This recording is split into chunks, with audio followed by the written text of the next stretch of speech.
share that their kids, they've offered them to stay home, and they're like, no, I need to get to school. I've got projects to work on, presentations to make. And so our day is built around a really personalized, custom curriculum, a learning experience for each student. So we can get to know every family and every student. What are their interests? What are their learning goals? You're not just a second grader or a preschooler. Where are you as a learner? And how can we support you in moving to the next step? And that's what's unique about having a smaller community. The second piece is we've baked in so much play and time for exploration throughout their day. We know that that's so important for healthy brain development. And so that's all throughout their day. They have so many different ways that they incorporate play throughout their learning experience throughout the week. And then the last piece is passion projects. So we want students, even at 4, 5, 6 years old, to explore the things that they're really excited to learn about. So students have created comic books, they created fashion designs, and sewn their own clothes. Fashion? Well, I need those kids to come help me out. And they've cooked and baked and done all sorts of activities. They also have several animals and pets that they take care of. They've got Snaps and Bubbles, our beloved turtles. And we've got Noodles, the rabbit, and about 200 rainbow trout. And so they're really learning to care for things outside of themselves. They do yoga and more Spanish and art. And so very dynamic, enriching experience. And then even for math and ELA and social studies, those are all based around discussions and projects and games. So there's a lot of movement and activity throughout their day. So many schools have removed or reduced recess and standardized even for younger kids. And this is a time for us to be really rethinking education for our children. And so we have taken all the things that we know from research and from families and their goals and incorporated that into their program. And that's a good segue, because before I let you all go, I want the listeners to learn a little bit more about the Life School. And Cabral, you're a teacher there. I am. I'm actually the lead instructor at the Life School.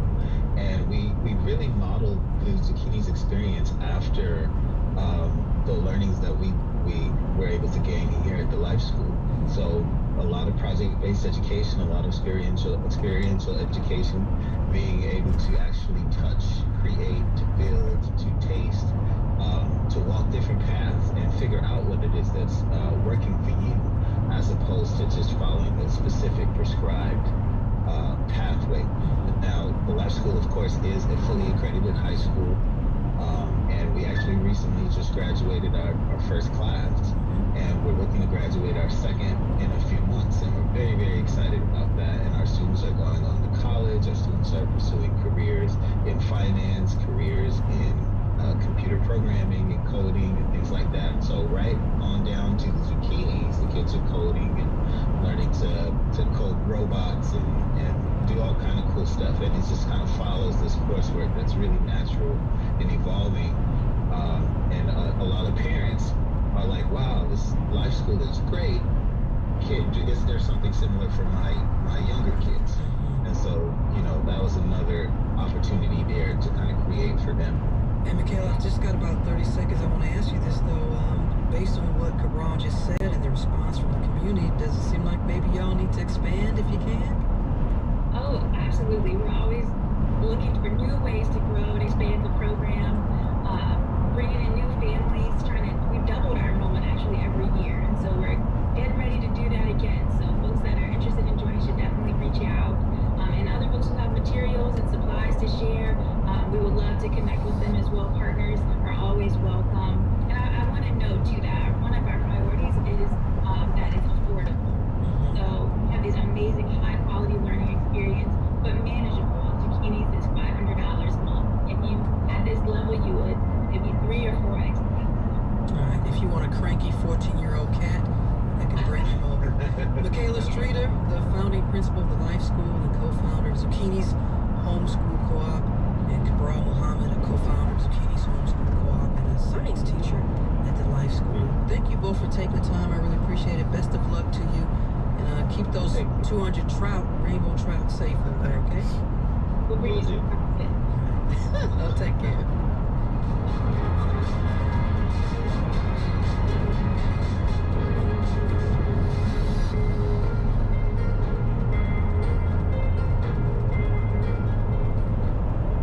It's a story that's 4 centuries centuries old. The Black Church, a new documentary from Dr. Henry Louis Gates Jr. debuts on ATL PBA. It explores the church's powerful influence within the African American community. Join me, host and director Shayla Harris, for a virtual conversation on the making of the Black Church this Saturday at 4 p.m. Register for free at wabe.org/tickets. Support for WABE comes from Springmont School, offering an authentic Montessori experience focused on academics and social-emotional well-being. Our inclusive community of learners become creative, independent thinkers. Virtual tours by appointment.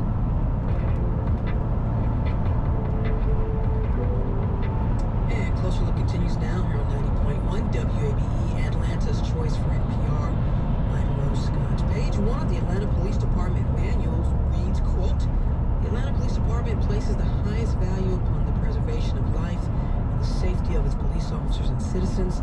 The methods used to enforce laws should maximize the safety of all police officers and citizens," close quote. Now, this 15-page document then outlines what APD officers must follow in terms of the pursuit policy.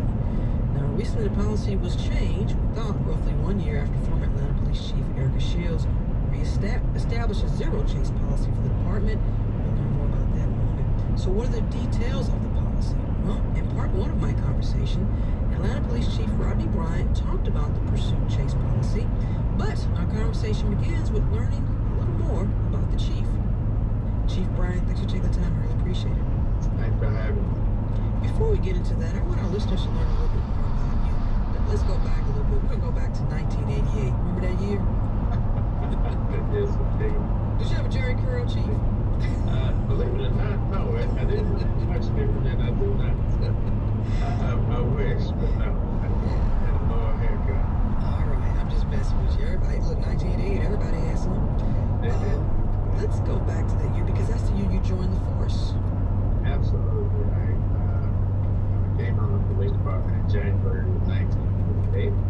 I was in between being in school. I just left for another state, and I was going back home.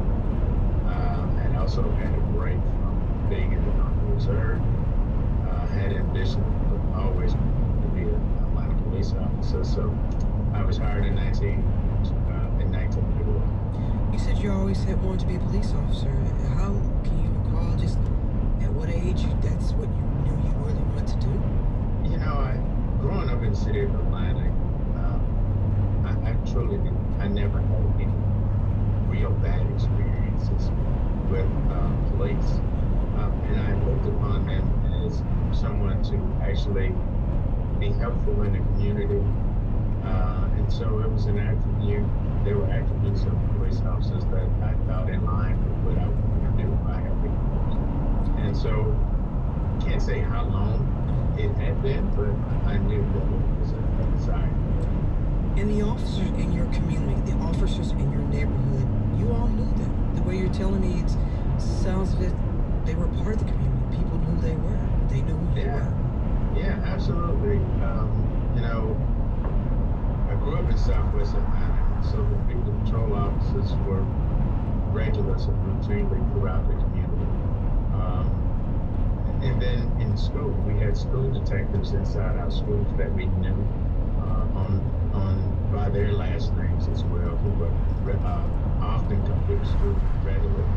And you know, even in elementary schools, I came up in an era of elementary schools where we would have officer friendly come out, you know, have conversations with them. So, my experiences, unlike many, was not a negative interaction with police. The reason why I wanted you to recall the importance of that relationship with the officers in your neighborhood, because now when we think back to last summer, and even before then, and all the calls for racial justice, and especially as it relates to, some call it policing in communities of color, excessive police force, or for some, quite frankly, allegations of misconduct. When we talk about all that, and then we talk about the breakdown and solutions, and you've been on the force for a number of years, what happened to that relationship that officers had in the communities and neighborhoods like you just described a few moments ago? I think not only did policing change, where the profession itself became even more isolated from the community that we serve. But I think historically, the community itself became even more apprehensive of communicating with the police because they had seen so much wrong over a period of time. And the profession itself never addressed it. The profession itself never had those conversations and fixed them. And when they did, when we recognized as a profession, we started getting into community policing. A lot of animosity and mistrust had built up. And the community, many Black community, were continuously crying and speaking out and saying that we're being mistreated, we're not taking care of us the same way, you don't handle us the same way. And then you see Rodney King when it's finally a video that can show something that a community had been arguing the entire time. Everybody now takes a pause and say, what can you do to fix that? Some people just moved on from it. There were other agencies that recognized that we have to do something different. One of the things I'm very proud of the city of Atlanta is historically, Atlanta has always tried to get it right. Once it was, we have. But in 1948, we recognized that you have to have diversity in the police department because you have to be representative of the community that you serve. They started there, and I think that we were one of the first agencies to start working to improve upon community relations as a department. Is it much more work to be done? Absolutely. We got a lot more work to do. But I think that's what happens. We just stop talking to them. And now, we're in a space where with cell phone video or even body camera footage that officers are now wearing, it's right there in front for everyone to see. And absolutely. To be fair, when we're not there, it may be hard for some people to understand the reaction or the action of the officer, but then for others, it's very clear. I'm looking at this. I can see that this officer has done something wrong. As the chief now, and maybe you've been in that situation, I don't know, but as a chief now, your leadership is so important. How do you balance that of your officers, what they're under, and then the community, and maybe even elected officials or what have you? How do you balance making sure that you want to ensure that everyone's safety, as I just read coming into this segment, if that is the highest priority, that you have policies that officers will follow and that citizens understand that policy? It goes back to, it begins, Rose, with us having strong conversations, building a relationship with the community, and so that that community can trust the decisions that we're making. And the only way that they can actually trust us is through a level of transparency.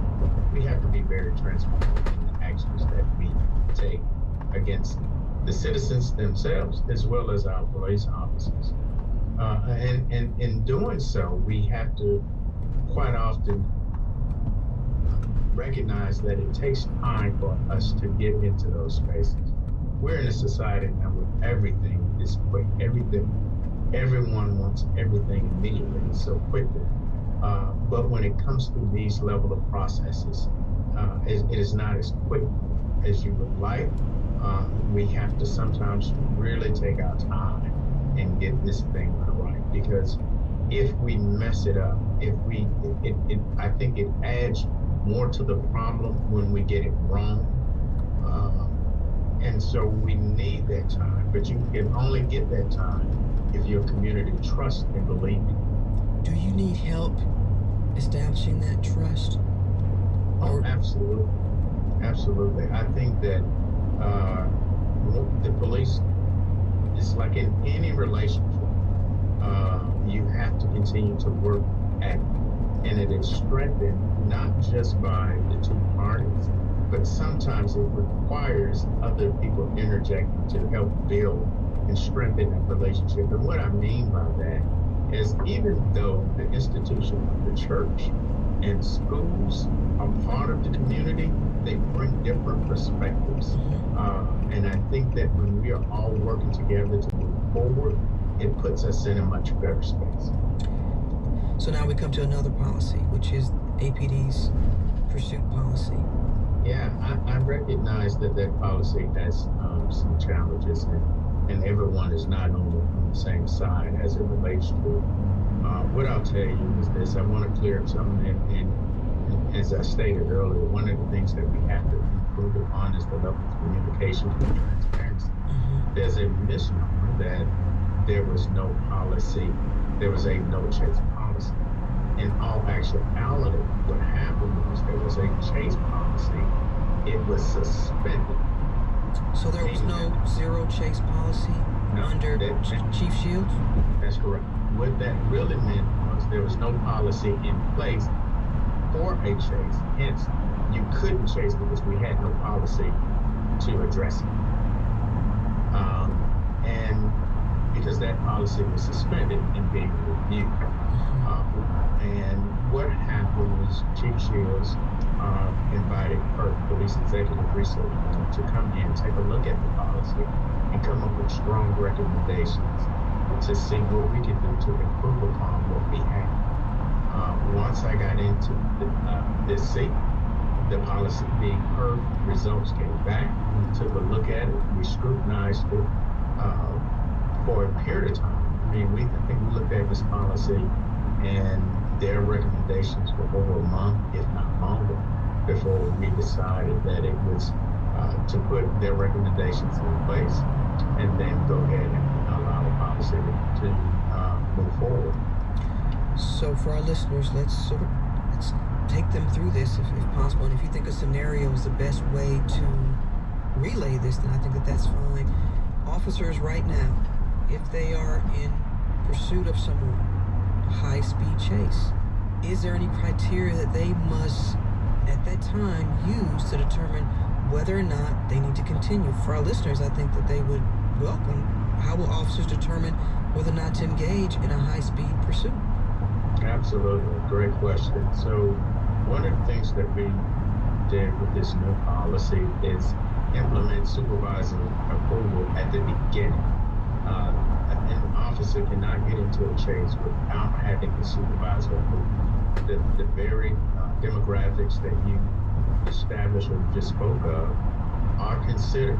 What time of day, where these events happen, what's the weather like, what's the crowd like, and all of those different variables must be evaluated prior to even approval. But the officer has a responsibility himself to take those things into consideration as well. But I think that the other thing that we must be clear about is there are only a few reasons an officer can get into a chase, and they are the most extreme situations that an officer will have the ability to do so. But what makes this policy much different than the policy previously is that the officer must know that the individual driving that car committed that crime, and they committed that crime in a reasonable time, as opposed to what we've had previously is if a car was involved in a carjacking. Well, if the car was involved in a carjacking 2 days ago, and an officer got into a chase with that person, he was authorized to chase because he was taking an enforceable felony. This policy only allows that officer to get into a chase if he has direct knowledge that the person driving the vehicle committed that act within a reasonable amount of time. So it changes it dramatically. And to be clear, and I use the term high-speed chase because you can also be in pursuit of someone.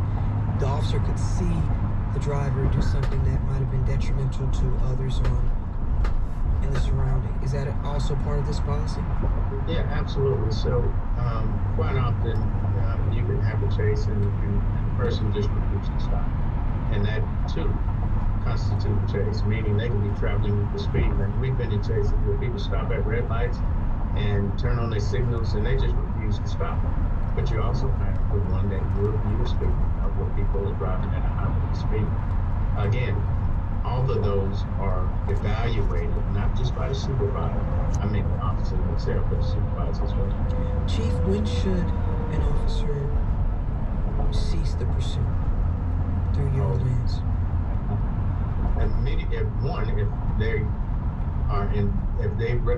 If they are in violation of our policy that we have put in place, if they recognize that someone out is in danger, then they need to cease the chase that they're involved in. And what about the number of patrol cars involved in the chase? Absolutely. So in our policy, we have limited that number of vehicles that are involved in the car chase. There should never be any more than 3 vehicles at a time involved in any car chase.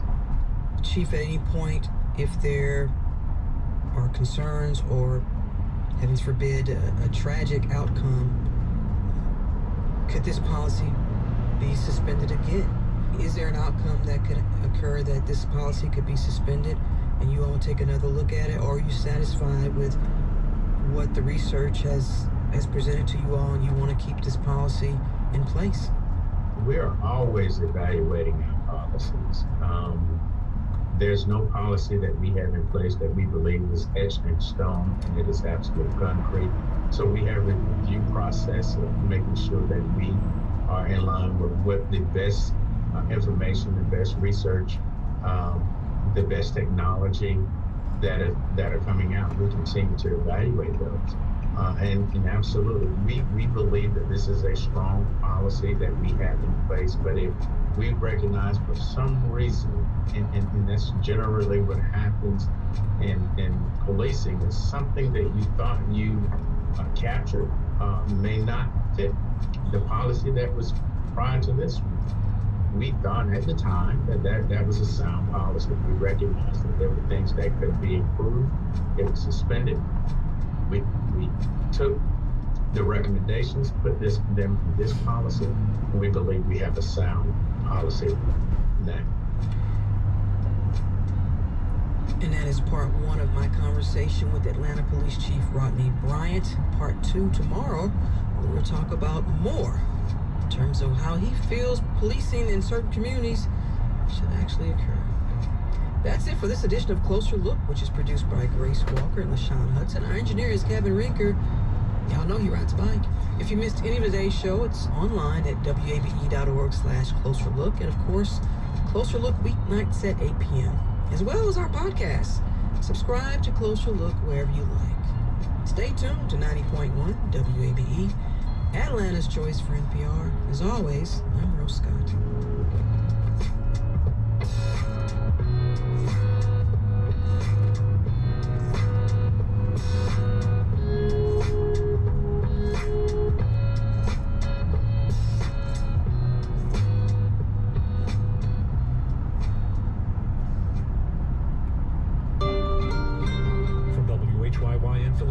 This is Fresh Air. I'm Dave Davies in for Terry Gross. Today, the high-stakes battle in Washington over how to best revive the American economy and wage the fight against COVID-19. We speak with New York Times economics reporter Jim Tankersley, who's covering President Biden's efforts to enact a $1.9 trillion stimulus plan and COVID relief package. For much of his reporting career, Tankersley has focused on the decline of the thriving middle class that emerged after the Second World War and the need to create more family systems. Congress and the Electoral College for the next 10 years. The Census Bureau's acting director, Ron Jarman, says those results are expected by the end of April. The Bureau has been running quality checks after finding incomplete and duplicate responses from some households. Ozzy Luong, NPR News, New York. Country music star Morgan Wallen has been dropped by his record label, multiple radio stations, and the Country Music Television channel. NPR's Andrew Limbong reports the moves come after TMZ posted video of Wallen using a racial slur.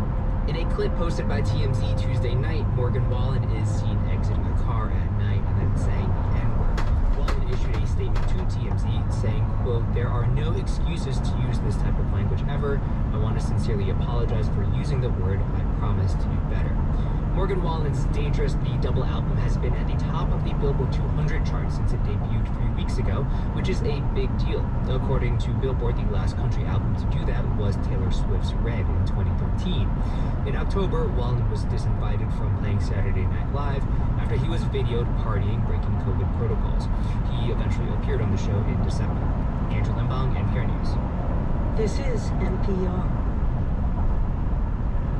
The Senate has advanced another Biden cabinet nominee. The Senate Energy Committee has approved Jennifer Granholm as Energy Secretary, 13-4. The former Michigan governor is promising to push electric vehicles. The former head of the European Central Bank has agreed to guide his home country, Italy, through its coronavirus and economic crises. He's accepted a mandate to try to form a national unity government, and as NPR's Sylvia Poggioli reports, expectations are high. Mario Draghi is credited with saving the Eurozone in 2012 when he vowed the ECB would do whatever it takes to save the euro. His name has repeatedly been put forth as potential savior of pandemic-hit Italy. After last-ditch talks, the squabbling coalition parties failed to settle differences over European Union pandemic recovery funds and key policy issues. Addressing the nation Tuesday evening, President Sergio Mattarella urged the entire political spectrum to back a high-profile government without a political label. But it's not at all certain the political antagonist will do whatever it takes to support Draghi. Sylvia Poggioli, NPR News, Rome. Secretary of State Antony Blinken says the U.S. is extending the New START treaty with Russia for 5 years. It was due to expire Friday. The treaty ensures verifiable limits on strategic nuclear warheads. Support for WABE comes from Sherry & Rugs, 4 generations of rug specialists selling, cleaning, and restoring fine Oriental rugs for Atlanta families and businesses. Celebrating 90 years in Decatur and Alpharetta. Sherryan.com.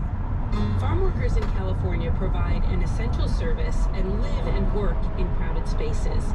Deciding if they get the vaccine next. Tomorrow on Morning Edition from NPR News. Tomorrow morning at 5 on 90.1 WABE. This is Fresh Air. I'm Dave Davies in for Terry Gross, who's taping a special interview with Dr. Anthony Fauci today, which we hope to bring you on tomorrow's show. Our guest today, New York Times economics reporter Jim Tankersley, is covering the debate in Washington over what could be some of the most consequential steps in decades to affect the lives of American families. President Biden is proposing an economic stimulus and COVID relief package worth nearly Plus the vice president to break the tie, which is what Democrats have in the Senate now, and that's why they're teeing up this process for their rescue plan. Right, okay. You got to know a lot about Senate rules, I guess, to get the details. So they could employ this technique, which was used by Republicans in the past, and get what they want with their bigger majority. What's the argument against doing it that way? What's the risk? Well, I think there's 2 big risks. The first is that the first is political. The president campaigned on this idea of bringing people together to pass legislation, and the Republicans are making the case that if he passed a party line vote to do this, that would not be bringing people together. It would be issuing his own calls for unity. And to be fair, under President Trump, all of the COVID relief legislation was bipartisan. It also was subject to negotiations that lasted months, and that's why the Biden team is saying very strongly that they are not going to wait around to bring Republicans on to this bill, that the relief is needed now. But the second, I think, big risk here is that legislation tends to be less durable if it's only one party doing it. So there are some things, I think, in this legislation that Democrats would like to see made permanent or made the law of the land beyond just a few months worth of help. Tax credits for the poor. Obviously, they want to raise the minimum wage, which they would like to be a permanent policy. Keeping that in place could be easier if you have a more broad coalition that passed it in the first place. Now, on Monday, a group of 10 Republican senators met with President Biden. They say they want to support a stimulus and COVID relief measure, but what the president has proposed is too expensive. Give us a sense of what they're proposing. Well, what they're proposing is pretty dramatically scaled back from what the Biden plan is. It's basically a third of the cost of his plan. It still has the money for vaccine distribution and for testing and for PPE, but it has way less money for schools, and it has the direct checks to Americans, which again are very politically popular, but a lot of economists say are not as well targeted as other parts of the Biden proposal. They scale back those checks. It would be less money going to fewer people, basically. And then they drop entirely the direct aid for state and local governments, which is a big deal for Democrats, and I think one of the huge impediments to finding compromise between these two sides. We've seen it between Democrats and Republicans for months. They've been unable to agree on state and local aid. So it's just a much smaller package. Even things like extending unemployment benefits, which they do, they extend them for less time. Democrats want them all the way through September to have additional unemployment benefits, just to make sure that nobody falls through the cracks as the vaccine really spreads throughout the population. Republicans want to do it for a few months fewer. And on this business of the direct checks to American citizens, and the Republicans say that under the Biden proposal, you'd have a lot of families that make six-figure incomes get checks that they don't really need and would not likely immediately spend, thus defeating the purpose of stimulus. Do they have a point? They do. They do have a point on that. I mean, there are checks, depending on how you draw the eligibility lines, you can very easily end up with checks going to people who have not lost any income at all in this crisis. And to be clear, you could have that even if you very tightly define the universe of who gets the checks, because you aren't targeting aid to the people who have definitely lost their jobs or had their hours cut. So I think it is an absolutely fair critique that you might end up with a lot of excess savings that comes from higher-end people getting those checks. The Biden team understands this, actually, and I think they have signaled some real willingness to negotiate on the universe of who gets the money. But the flip side of this is probably the most politically popular component of the proposal, and so everything in politics is not perfect economics, and I think that is part of the calculation here also is how much do you do of this very politically popular program in order to buy goodwill for some of the more targeted things like increased unemployment and food stamps. Right. Now, the Democrats, given the two sides are very far apart, and President Biden and the Democrats want to get this moving quickly, have the help in place by March, they could go ahead and use the budget reconciliation technique and pass it with just Democratic votes. Can they count on all 50 Senate Democrats, given where things stand now? That is, I think, the big question. They are certainly acting like they can. I've talked to a lot of Democrats who say that there are moderate Democrats in the Senate who certainly would be much happier if this package passed on a bipartisan basis. But there's nobody who's really been standing in front of the process yet on the Democratic side and saying, nope, stop, this is too much money. Some of the more conservative Democrats, like John Tester of Montana, basically told reporters this week, look, this isn't exactly the package I would have designed, but we need to be aggressive here, and I'll support it if push comes to shove. Democrats in general, I think even the more conservative ones in the Senate, have learned this lesson from 2009, that they think it's better to go big and do popular things than to wait around to try to do something bipartisan, because what you possibly end up with the worst of both worlds, doing something smaller, less popular, and also not getting any credit for reaching across the aisle. That's absolutely what they feel happened with the 2009 stimulus, for example. And so, I think that the Democrats are barreling ahead with the reconciliation process with a credible threat to Republicans that they do have the votes to pass this on their own. But the president is engaging in these negotiations with Republicans in hopes that he can find some sort of deal. And the White House has said, look, the details can be somewhat tweaked to bring more people on board. That's an important piece of context. You mentioned about the 2009 stimulus plan. This was, of course, after that horrific financial crisis and the damage to the economy. and Democrats wanted to get Republican help. To remind us what happened then. Yeah, Democrats made the package very big on tax cuts.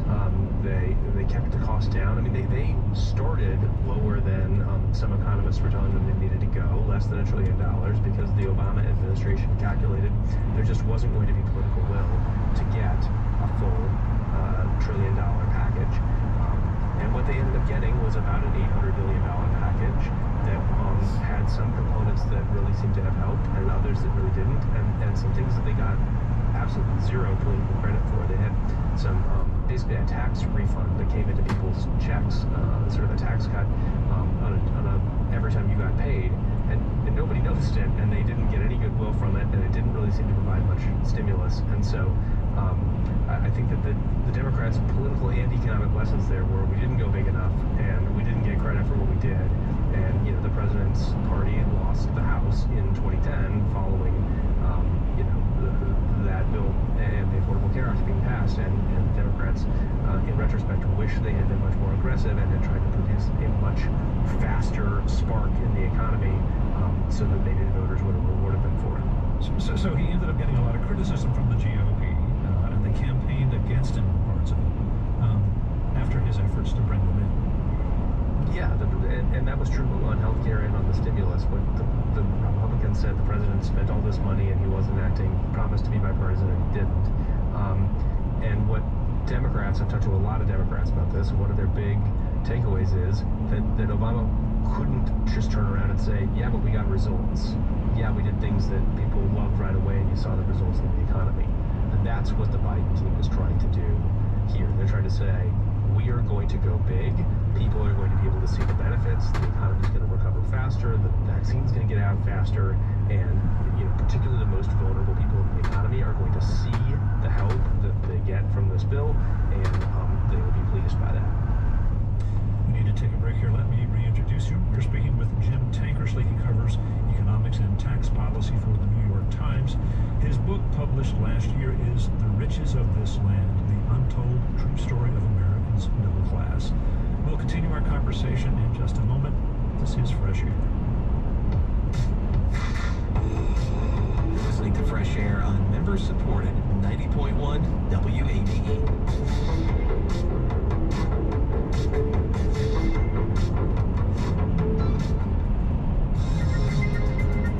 The concept of what it means to be an employee is actually not all that old. Lawmakers are struggling with the right word for this. Workmen, contractors, hirelings, laborers. I'm Kai Rizdal. How being an employee came to be and the battles around it are still going on today. Next time on Marketplace. This evening at 6:30 on 90.1 WABE.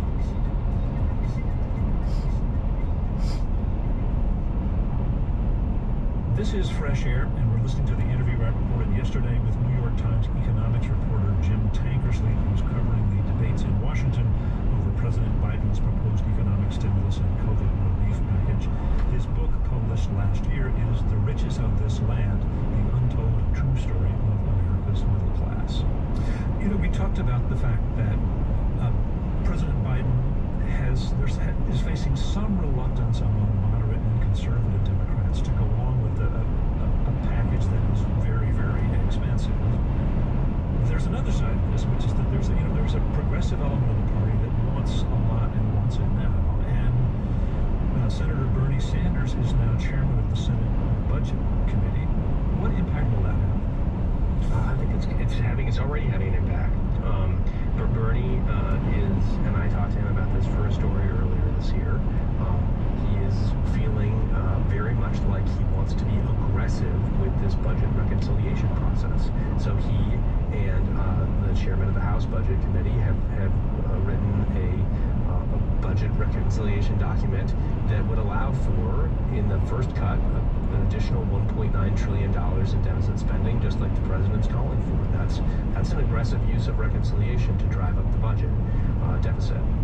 But he also wants to push the boundaries of what might even fit under reconciliation. So he very much wants to try to get a minimum wage increase to $15 an hour federally into this recovery package like the president has proposed, that's not something that a lot of people who are well versed in, Senate procedure thought possible before this year. But Senator Sanders is really going to push that. He's going to make an argument that if you increase the minimum wage, people pay more taxes because they're earning more money, and therefore you should consider that something that has to do with the budget and that can survive reconciliation. So his aggressiveness, I think, will be actually, ironically, an important part of how ambitious the Biden agenda can be after losing to the less ambitious Biden agenda in the Democratic primaries in the last presidential election. And just so we understand the term, when we say a $15 federal minimum wage, that means that is the minimum wage across the land. Every fast food worker is going to get $15 an hour at least. Yes, the idea right now it's $7.25. It hasn't been raised in a long time, and the proposal is that over the course of just a few years, it would rise to $15 an hour, and that would mean essentially no one in the country can earn less than $15 an hour for whether you live in West Virginia or New York or wherever. Do we know if the Republicans that President Biden is negotiating with are prepared to accept a $15 minimum wage? They are not. I think that there is almost no chance that you get a single Republican on that size of a minimum wage increase. They very much cite concerns that it will reduce employment or hurt small business owners, whereas Democrats push the idea that it will help workers, it will help the economy overall by giving people more money to spend, who are more likely to spend it. No, I think that if there were to be a compromise package with Republicans, this would be something that's dropped from it. And to be clear, we don't know for sure that 50 Democrats support a minimum wage of $15 an hour in the Senate. There's legislation that would do that that's been introduced in the past, and it does not have 50 Democrats on it. So I think it's a real question if that could pass in the form that they're proposing. Just to be clear, the $1.9 trillion plan here, are there any revenue measures associated with it? Is this all going to be funded by borrowing? So at the moment, that's what it looks like. It's all going to be funded by borrowing. Now, a group of Democrats in the House and Senate actually would like to offset some of the borrowing by rolling back some tax cuts, temporary tax cuts that passed in the stimulus legislation last year for corporations. So that may be part of the ongoing unfolding debate this week. But in general, the way the Biden team has been looking at its two big early legislative packages on the economy, they've been looking at it as we borrow money in order to save the economy now from its current dire situation, but they will at least partially and perhaps fully pay for the next big package, the infrastructure, jobs, clean energy package, by raising taxes on businesses and the rich. We need to take another break here. Let me introduce you. Jim Tankersley covers economics and tax policy from the New York Times. His book, published last year, is The Riches of This Land, the untold true story of America's middle class. We'll talk more after this short break. I'm Dave Davies, and this is Fresh Air.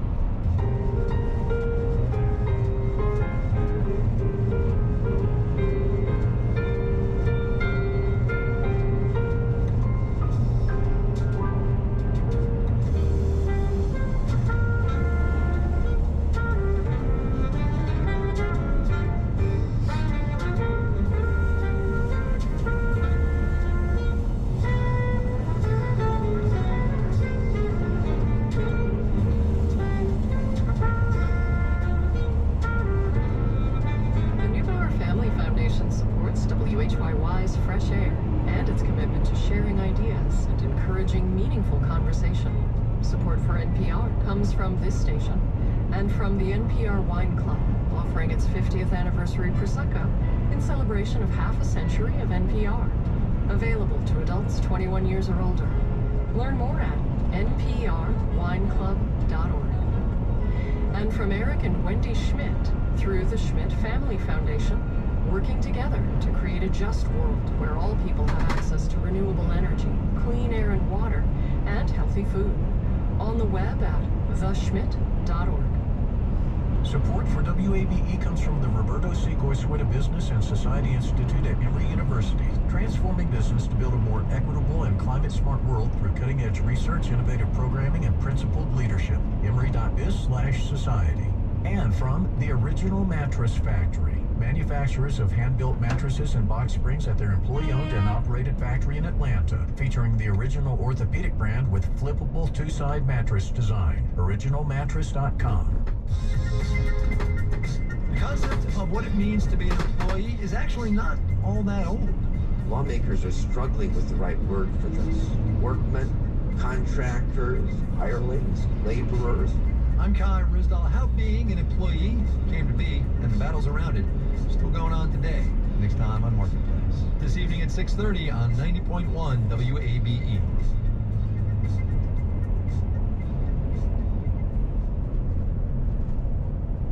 This is Fresh Air, and we're speaking with New York Times economics reporter Jim Tankersley, who's covering the debates in Washington over President Biden's proposed economic stimulus and COVID relief package. Much of Tankersley's reporting over the years has focused on the declining fortunes of the American middle class and what can be done to create more family-sustaining jobs in the economy. His book, published last year, is The Riches of This Land, the untold true story of America's middle class.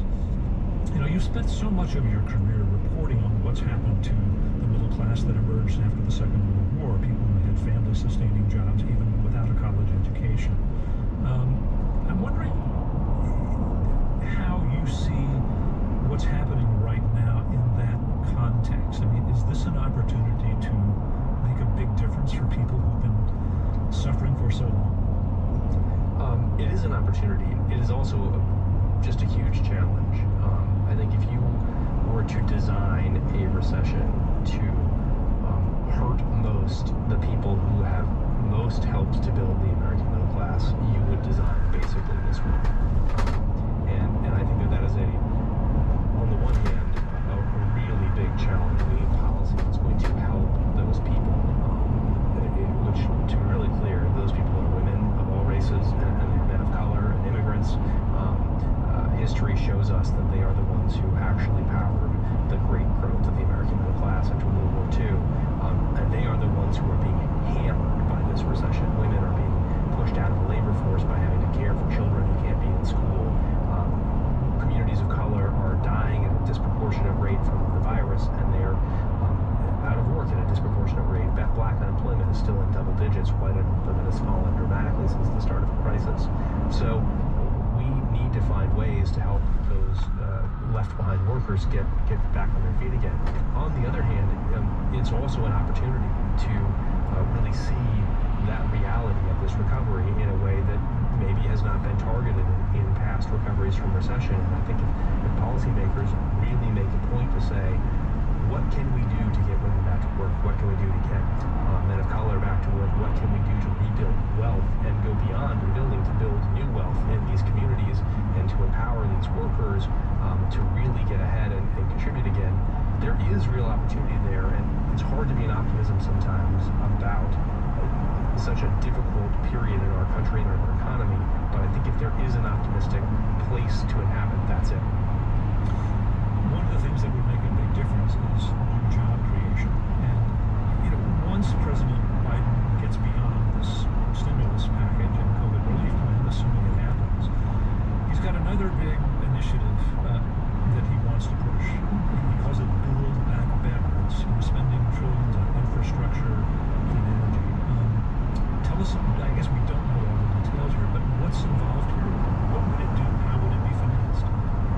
We don't know the details, but we know what he talked about in the campaign, and everyone I've talked to in the administration says that it's going to track, in many ways, what the president talked about when he was running for president, which is, Washington has been talking about a big infrastructure bill since I got here more than a decade ago. He wants to actually do it. He wants to do big public works projects, and that's, I think a lot of people think of, oh, that means highways. Sure, it does mean highways. It means some roads and bridges, but it also means rural broadband to bring these communities that have been left behind in the knowledge economy of the 21st century, hopefully give them more of a chance to compete.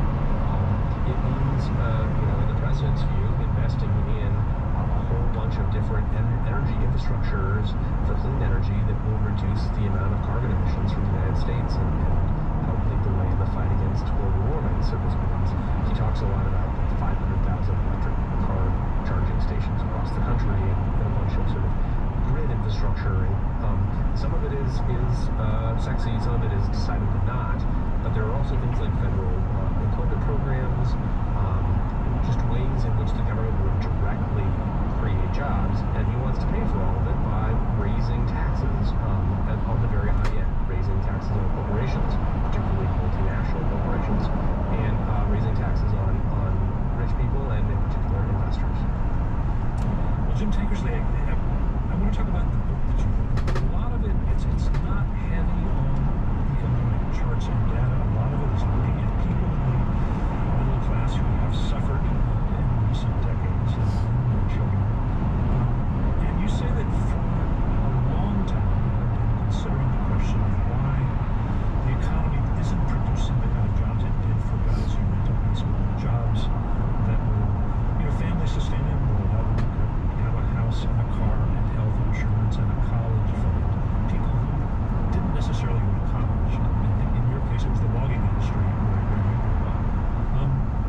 It's a big question, but what happened? Why did all of those jobs disappear? Was it foreign competition? Was it opening trade with China?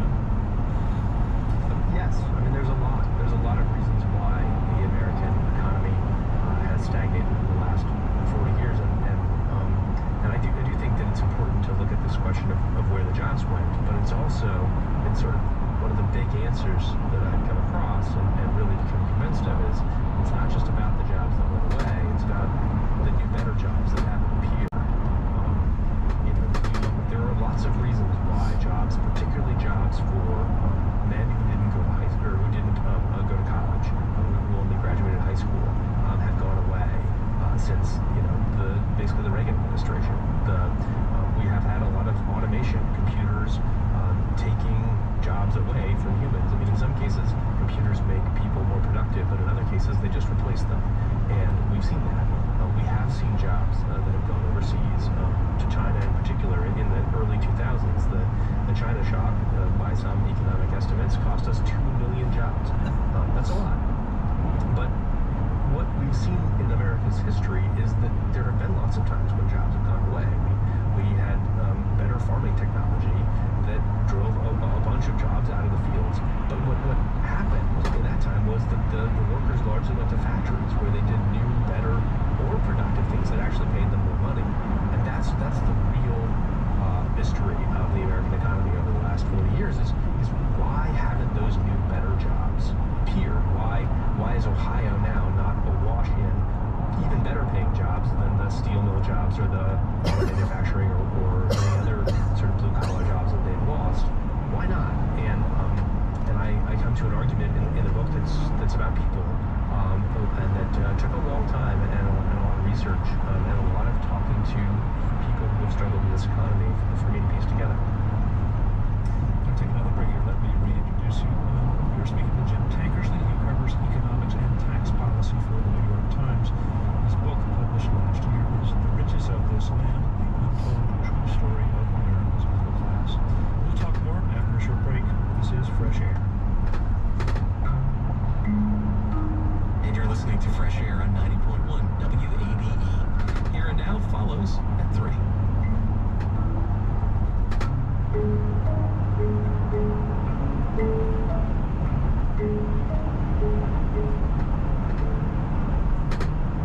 As President Biden pushes for the federal minimum wage to more than double to $15 an hour, we'll explore what life is like for people who make below that amount. I know so many folks come to my job and they see me smile at McDonald's and I'm happy, but they don't know that I haven't seen a doctor in 18 years. The history behind the fight to raise the minimum wage on the next All Things Considered from NPR News. This afternoon at 4 on 90.1 WABE.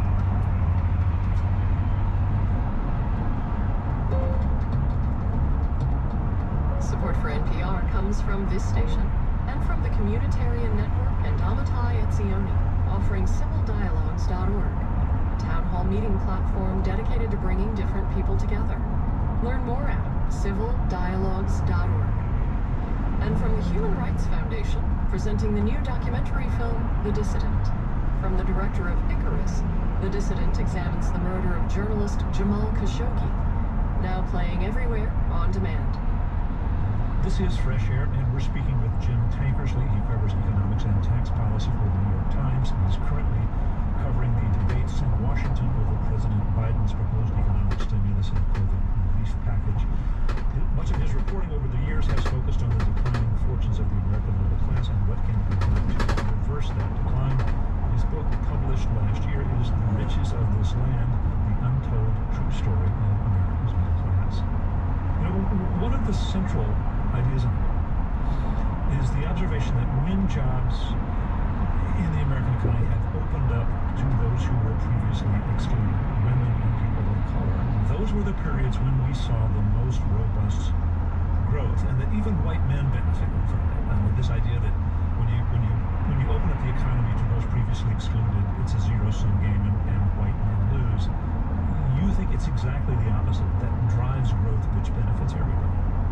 I do, and don't just take it from me, take it from detailed economic research about sort of where growth comes from. I think that's one of the most striking things that I've discovered in my career as an economics reporter is that there is deep empirical evidence for the following proposition, that the American economy, for much of its existence, walled off its best opportunities to a very small group of people, white men. White men were allowed to pursue the education and the careers that made them doctors and lawyers and other very highly paid, high talent jobs. And then after World War II, for a combination of factors, including the war effort itself, which pulled a bunch of women off the sidelines, and then the hard work of civil rights, which allowed black men and other groups of workers into the workforce in ways that they hadn't been allowed before, we started to see a change. And it turns out that when you have really talented people and you allow them to pursue their talents to the fullness, that's good for everybody. And what happened when we reduced barriers for women of all races and for men of color is that they flowed into more productive jobs. They were able to put their talents to use, and the economy grew faster. And when it grew faster, because they were able to work harder and better and more efficiently, then that growth, coupled with low unemployment, lifted incomes for everybody. It pulled millions of Americans into the middle class. So the progress of left-behind groups of Americans was great for everyone and created the true rising tide that lifts all boats, even the votes of the white men who had been holding back progress for so long. You know, I did this little thought experiment on this. Let's say you have a company that has 20 accountants in its finance department, and in the old days they were all white guys because other people weren't excluded, and then the economy got moving and things changed and others were invited in, and then afterward, let's say you have, to pick numbers out of the air, 8 white guys, 6 white women, and then the rest, people of color, and because we're now letting people with talent into the business, into the workforce, we're getting a better mix of talent in the right jobs, so that accounting department is more effective. It does better for the company. It improves its productivity. What puzzles me is, how does it create jobs? I mean, in that circumstance, I'd say we'd have 12 white guys who are no longer in that accounting department, and maybe some of them belong on the shop floor, or driving a forklift, or in the security force, or the custodial employment. I can see how getting better talent in all those jobs makes a company more productive. It's mysterious to me. How does it create new jobs and grow the economy? Let's think about it in a couple of ways. First off, let's think that maybe one of your new accountants had worked at the company before, but wasn't allowed to do anything but answer phones. And so now she, after years of only being allowed to answer phones, she's finally allowed to be an accountant, and she immediately proves to be an incredibly good accountant who is able to save lots of money for clients, and so more clients sign up. And essentially, more business is created, and so much more business that she can't handle it all herself. And so the company hires more accountants to handle the business that she's helping to create. I mean, that is the sort of simplest way of thinking about increased productivity, creating growth in the economy that creates jobs. There's just more money to go around, which is going to create demand, which will be met with supply of jobs. But the second way to think about it, which goes beyond the study from Chicago and Stanford, is an entrepreneurial way. That it's not just that that woman who was having to answer phones might become an accountant for this company. It's that